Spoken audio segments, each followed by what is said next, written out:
Basi imani ni kuwa na hakika ya mambo yatarajiwayo, ni bayana ya mambo yasiyoonekana. Waebrania 11:1.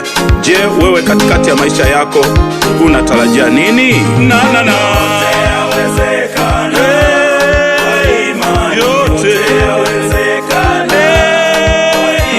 Mbinguni tutakwenda kwa imani, na Yesu tutamwona.